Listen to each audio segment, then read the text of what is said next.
You're listening to the Veterinary Innovation Podcast.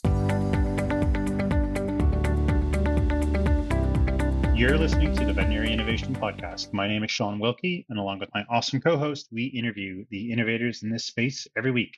Ivan, please go ahead and get us started. Hey, I'm Zach. Really excited to introduce our guest today, Jessica Baier. Jessica is the founder and CEO of Habit Money, a platform on a mission to empower individuals to shape their financial destinies. Think of as Noom for personal finance.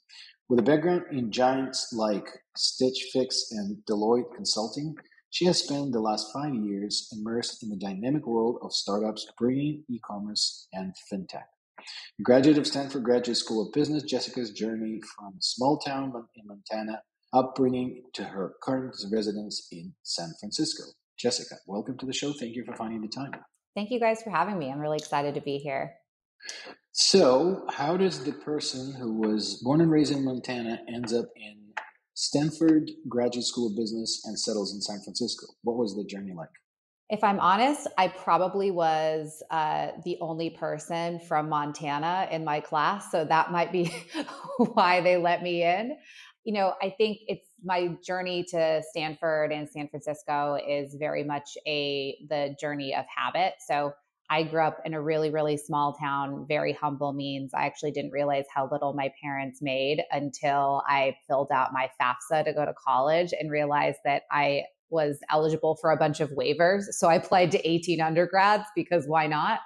And I had this innate motivation to make money and to move beyond my means, just because I watched my parents not struggle, but my parents went through a divorce and my mom didn't have a lot of financial freedom. And so, retrospectively, when I talked to my therapist, she would say that you clearly looked around and said, okay, if you want to have control or agency in your life, money is a huge part of that.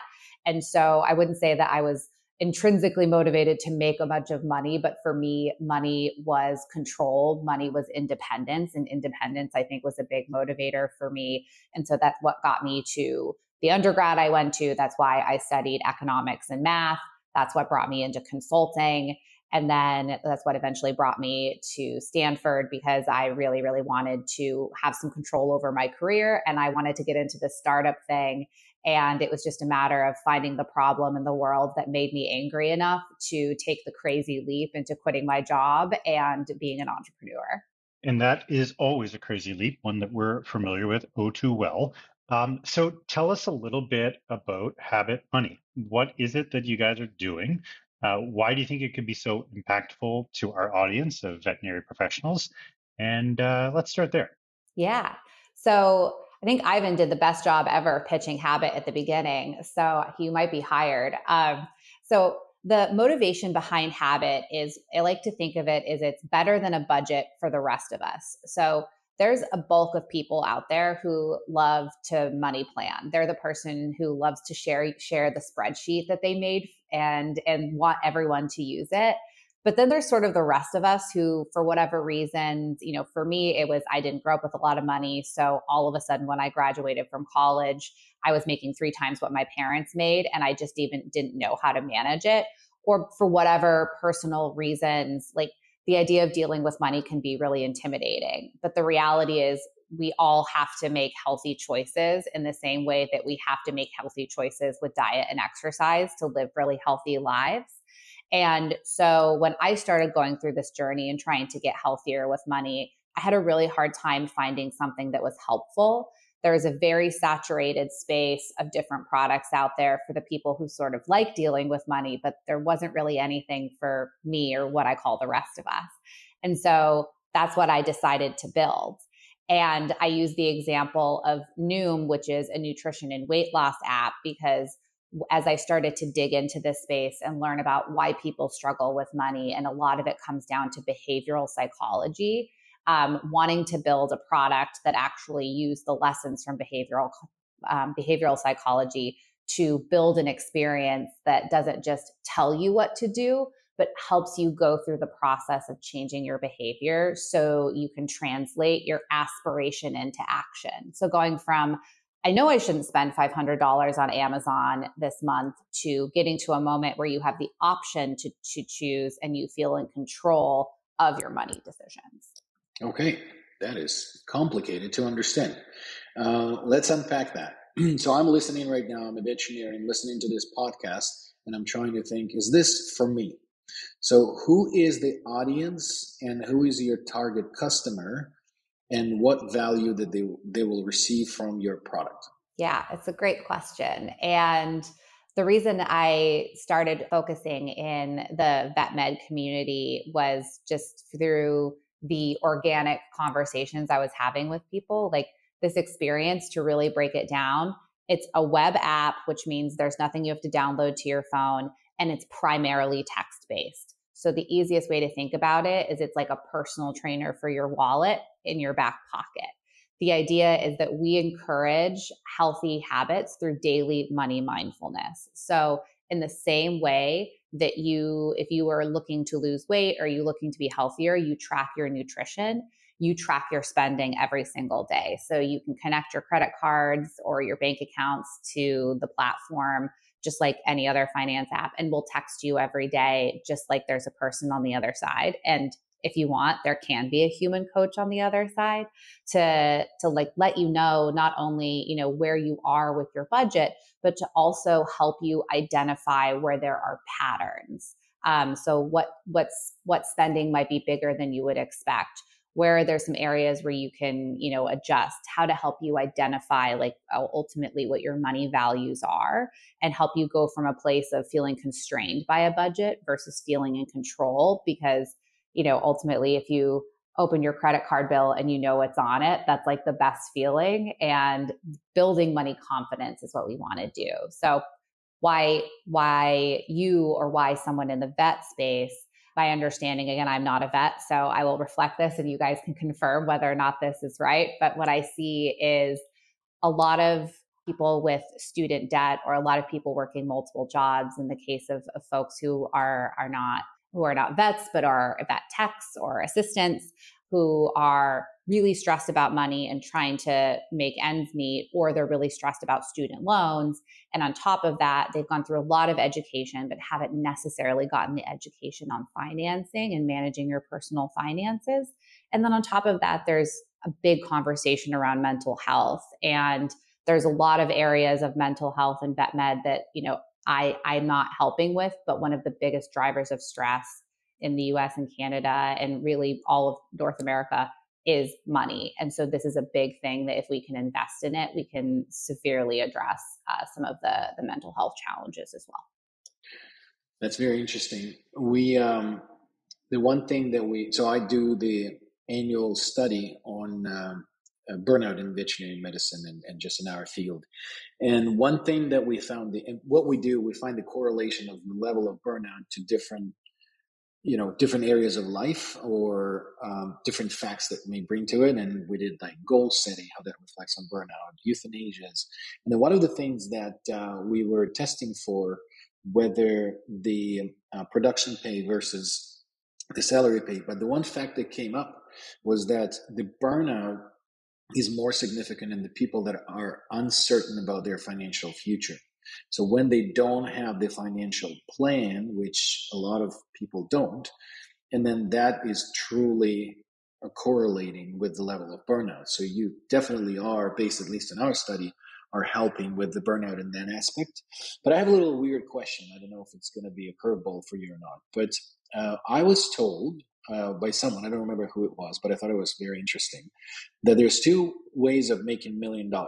One is to save $1 million. Another one is to earn $1 million. And I find that there's kind of two types of people. And I'll compare it to, let's say, my mom, for example. She was always saving on everything. She would argue for like 30 cents different phone plan. And she was just always looking for those areas where she could save. And then I feel like I'm kind of loose about my budget and what I do. I just try to earn enough money so I don't have to think about it. And so then I'm probably working too hard, because if I was smarter about my money, I probably wouldn't have to work as hard as I do, because I could be planning and budgeting and all of those things. But So kind of a dual question. One, do you think that that's a thing? Do people, or maybe there's more slices of types of people when it comes to attitude towards money? And B, something like your program, is that geared towards different type of people, how they work with their money? Is it like all encompassing, or is it maybe for some people and not for the others? I love this question. And I've never heard the phrase, do you save the million or you make a million? So I'm going to have to file that away. And what I like about it is what I think it highlights, Ivan, is that everyone values different things. And so my philosophy and perspective is that one of the hardest things about money is that, quite frankly, as a society, we don't really talk about it. But we do a lot of comparing ourselves to other people. And I think what gets associated with it is a lot of guilt, a lot of shame, because I'm not doing things the way that my parents or my friends or whomever do. And ultimately, the journey that people go through with habit is identifying what their values are and creating a financial system that works for them. So I'm not here to say that your system is good and your mom's system is bad or vice versa. The idea is, do you feel confident and capable and clear in your system? And ultimately, there's some basics, are you spending less than you're making? Are you saving? Do you have an emergency fund? There's kind of all the basics, but that's one of the biggest things that people struggle with when they first come into an experience like this is, one, they're overwhelmed because they just don't know what they're quote unquote supposed to do, but they are spending a lot of money on things that they're not very clear where their money is going. And they go through a process of saying, these are the things I value and I want to spend on those things. And these are the things that I don't, that I want to adjust.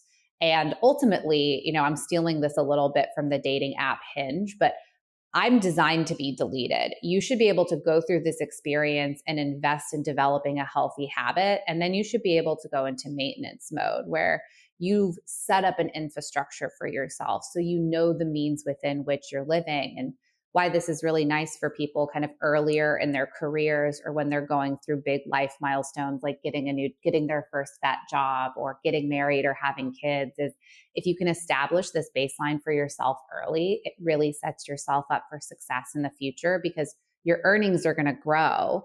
And if your standard of living just isn't skyrocketing as much as your earnings, you're setting yourself up to have a pretty healthy cushion in your life. And it's not because you're saying no to every single thing. It means you're being choiceful with what you're saying yes to. Yeah, that makes a ton of sense. So, Jessica, where are you guys in your evolution? If people are listening to the show today and they want to download the app or get started, they're like, oh, this is really cool. How would they do that? And can they do that? Yeah, it's a great question. So 2 ways you can get started today. Right now, we're in a beta, which means essentially we don't have this broadly accessible to everyone. And that's because we're continuing to test features and ultimately to make sure the promise that we've made is actually delivering. And also investing a bunch in the product because a lot of the experience is managed by me right now. I'm a little bit of a control freak when it comes to being an entrepreneur. So I want to make sure everyone's experience is perfect. So we're planning on going full launch in Q1 of next year. And so if people want to get on the wait, if you're an individual, if you're a vet or if you're a vet tech, you're in this space and you hear this and you go, yes, I need this. If you go to yourfinancialhabit.com, we have an ability to get on the wait list for this. And as we continue to scale, we're releasing people off the wait list early.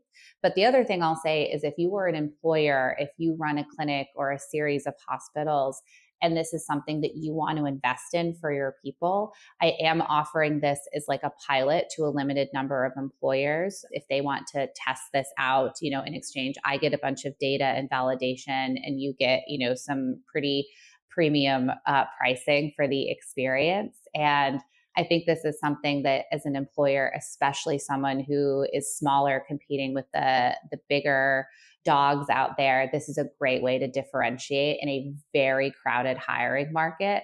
Because like you said, Ivan, you've got people who are feeling the stress of the anxiety of where does my money come from next. If you can invest in your people and help give them that clarity, there's definitely going to build some loyalty. And there are studies out there that show that if employers invest in their people in this very small way, they are much less likely to churn. And we all know that retaining people is far less expensive than hiring people. So it's also something that as an employer, I would very much consider as an offering and a differentiator. This is quite an overlooked area of employment. I don't think that anybody offers that kind of stuff. And I think that would be very important because vets all of a sudden go from poor to start making money, to start repaying loans, but not having a strategy. A lot of them would end up like me, just a complete loose cannon of doing weird things for a long time. And yeah, I think that's great. And I love your analogy with the diet apps, just developing the habit. Because I remember when I was like really, really focusing on my diet, I was following this app where you set the goal, and then I was measuring my calories, looking at the food, scanning the barcodes, but with the time I stopped doing that because I actually started subconsciously doing that all the time, looking at the food, not eating sugar, like all of these things. It became a habit. So it's really cool that I love the comparison. It's like another app that kind of pleasantly surprised me was the Aura Ring, which was the sleep hygiene. And it was really cool what they were doing and are doing. They have this team approach where the teams are competing, or people in the same work environment competing with each other on who better slept last night. And it's really it's interesting. I think it's the first company that gamified the sleep hygiene. Is that something that you would potentially be looking at, kind of helping people to sort of compete, not necessarily say I have more money in the bank, but how well you're managing it? Is there like a thing that I can compare with Shawn, not necessarily measuring how much money in the wallets we have, but how accurate we are with our sort of money management? Yeah. So what you're pointing out, Ivan, is exactly the thing. This behavioral psychology element of this is not to get too into the science, but this is what I find fascinating is that as humans, we're wired to want instant gratification. And what is less tangible and immediate than saving for your future? It's really, really hard. And that's why so many of us fail. And so what you need to do if you actually want to help people change their behavior is give them shorter milestones that they can actually achieve to build momentum. So what Aura is doing for you is giving you a more immediate reward, which is winning a competition with your coworkers or your friends, and ultimately giving you an accountability buddy. And so it is healthy manipulation. Peloton does the same thing where you have 3-day streaks or you get badges. And so it is I think I was on a 256-week streak once and I broke it and I'm still a little broken over it. So for habit, it's exactly right. We don't want to necessarily reward the savings because obviously you will get there. We want to reward the behavior. So getting a streak for completing your mindfulness a certain amount of days in a row, for achieving a goal that you set for yourself. And then the community element I love, and I think is really interesting. And to be completely frank, we're still experimenting with, because if you go back to what I was saying before, there's so much shame and insecurity around money. When I first started this, I texted 50 people and said, hey, do you know anyone who has credit card debt who would be willing to talk to me? And everyone responded and everyone said, no, I don't. And that's just statistically inaccurate. But it's because people don't admit even to their closest friends or even their partners if they struggle with money. But what I've noticed is very interesting is my users go from a place of feeling shame and insecurity to shouting from the rooftops when they feel confident. Like a lot of people I've seen come into the experience are referrals, because when all of a sudden they feel confident with their money, they're telling their friends what they're doing and they want to share the experience with them. And so I do think there is a there. I think it's a question of what's the right time in the journey where you introduce it, because money does feel so personal. And sometimes I feel like the conversation around money is where mental health was like 10 years ago. We didn't really talk about it. We knew other people had those problems, but we didn't have those problems. And so I think part of this is actually how do we start changing the conversation about money? So it can be much more of an over coffee, over dinner conversation amongst the people who are in your community. That's so awesome, Jessica. Well, listen, it was absolutely our pleasure to have you on the show. I think that the work that you're doing can do a lot to help this profession and the people that are in it. We like to wrap up every episode the same way. We've got a couple of questions we got for you. The first one is a book, a YouTube video, a TED Talk, something that you found inspiring along your journey so far that you'd like to share with our guests. Yeah. So one of my favorite books in the spirit of, what my goal is to help people live the lives they want. And money is a huge part of that. But one of my favorite books that I really like about this is called The How of Happiness. What I like about it is oftentimes I think self-help books can feel a little fluffy and aspirational. And this is a book rooted in science, and every single chapter essentially gives you a tool or a tip or a method to try. And the idea is try something and see if it works for you. And if it does, great, keep going. If not, try something else. And I like this methodology because it's very much the habit methodology of we are progress over perfection. You don't have to do absolutely everything to make progress. If you take one step every day, if you do one little thing, it's better than doing nothing. And I've found that some of the tools in this book were really helpful for me as, when I was at Stanford and I was going through, a moment of figuring out what I wanted to do with my life. I found the science very interesting and the tools very actionable. It's awesome. I love that book. The second question that we usually ask is there a guest that you would like to recommend on this podcast for our industry listeners? Yes. So I just met someone. I'm in a veterinary networking group that I meet with once a month. And we just had a new member that I'm really excited to partner with, but think it would be great for you guys to chat with. Her name is Andrea Bassett, and she's the founder of Pack Animals.